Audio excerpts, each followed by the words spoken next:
If you're anything like me, the new season of Riot's animated show Arcane has been living rent-free in your head. While it's already had its moment on social media, crazy debase takes aside, the storyline that particularly caught my eye with its similarities to modern advances in technology was the creation of Hextech, and its later transformation into the Arcane. As we stand on the precipice of AI and rapidly evolving technology, the parallels in Season 1 are striking. But I think Season 2 further expands this theme as Viktor merges with the Hex Core, raising new standards about what humanity really means in terms of technological progress. His transformation, and his entire doctrine, illustrates what happens when humans desire to meet machine-like standards. I think this new Arcane, where humans merge with technology, mirrors the destructive and dehumanizing nature of hyper-accelerated capitalism.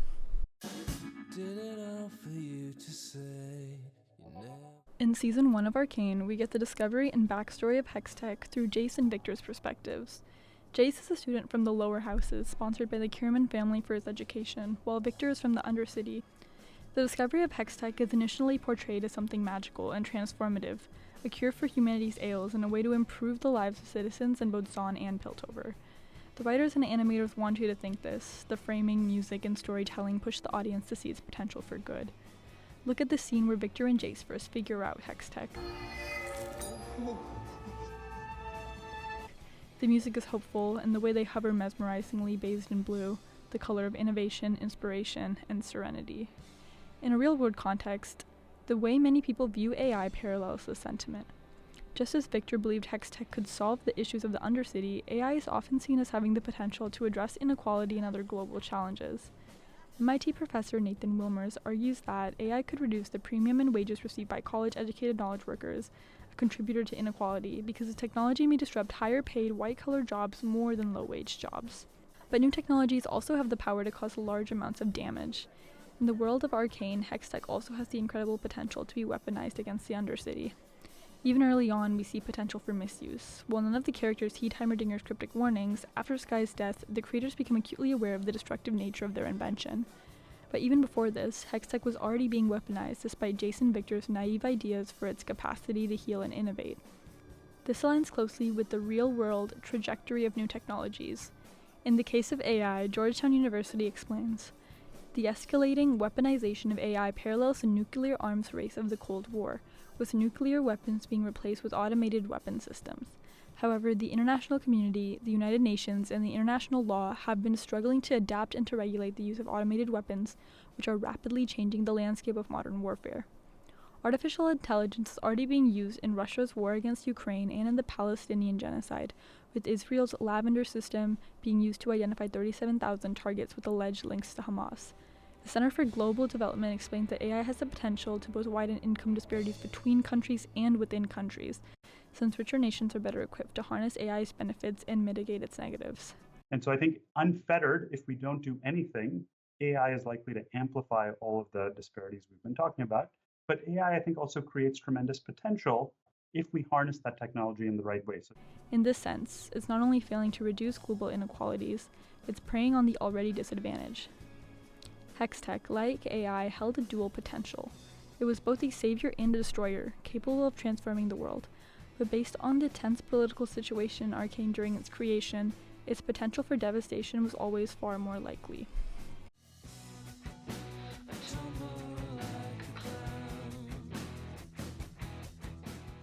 In Season 2, Arcane shifts its focus to another core idea, the balance between technological progress and human values. In this season, Hextech has become the Hex Core, leading to the blurring between the lines of human and the Arcane. We see Viktor's transformation when he merges with the Hex Core. He is no longer made of flesh, but instead, his body is molded by the rigid lines of the Arcane.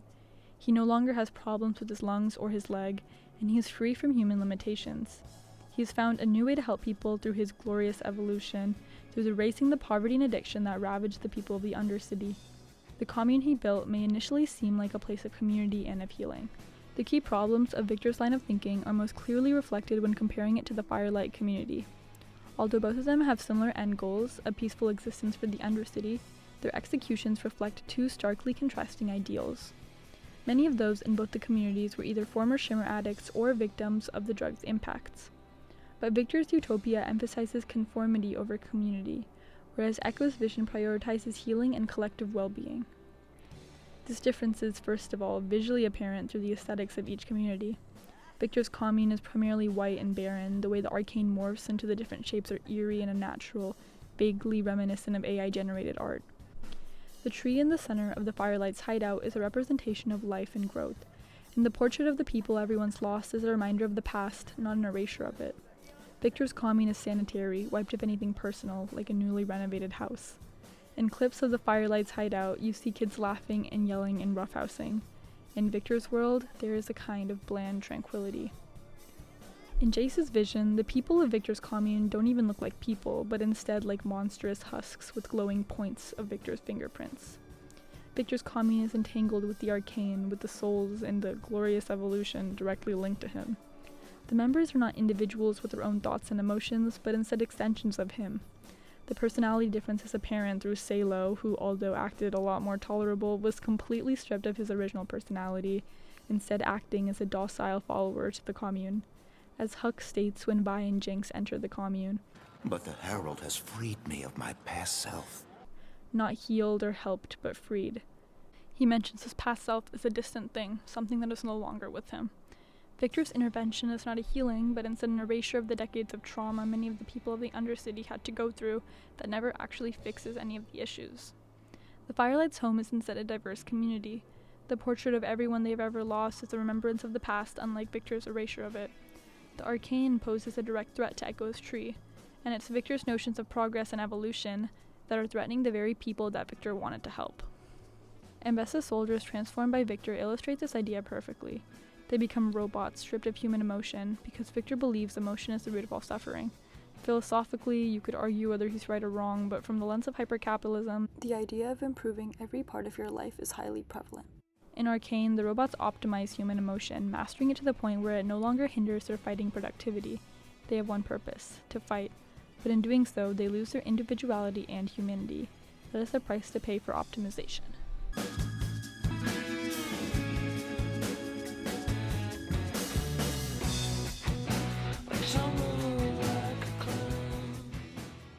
This theme ties directly to the demands of a hyper-capitalist society.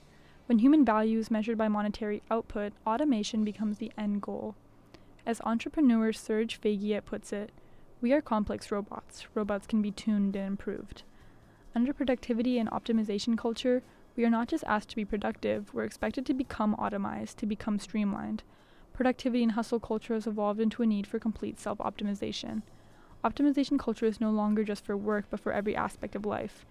As Alexandra Schwartz states in her article, Improving Ourselves to Death, in our current era of non-stop technological innovation, fuzzy wishful thinking has yielded to the hard doctrine of personal optimization.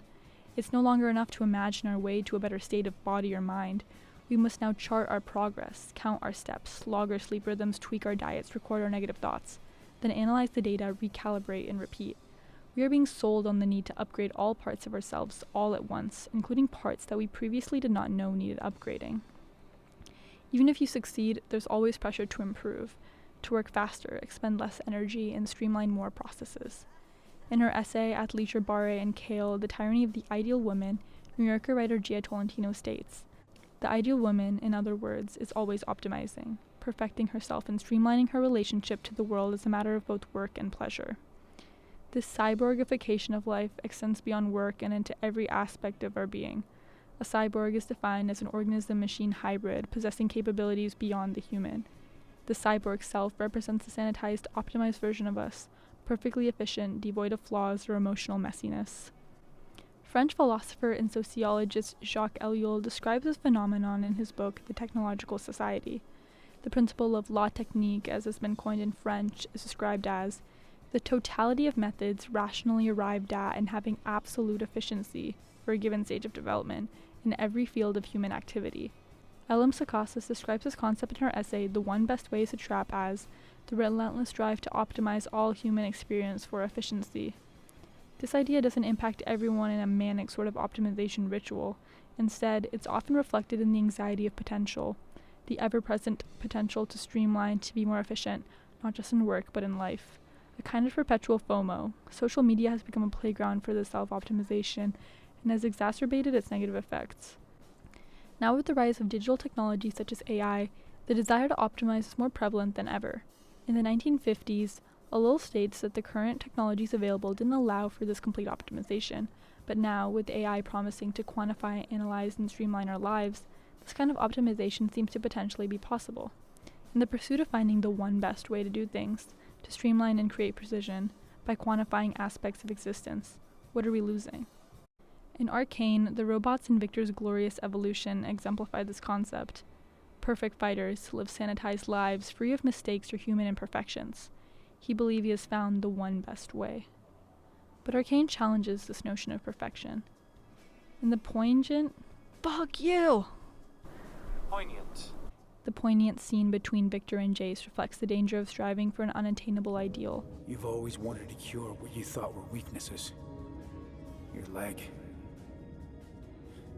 Your disease. But you were never broken, Viktor. There is beauty in imperfections. They made you who you are. An inseparable piece of everything I admired about you. The show emphasizes that imperfection is not a flaw to be eradicated, but a core part of what makes us human.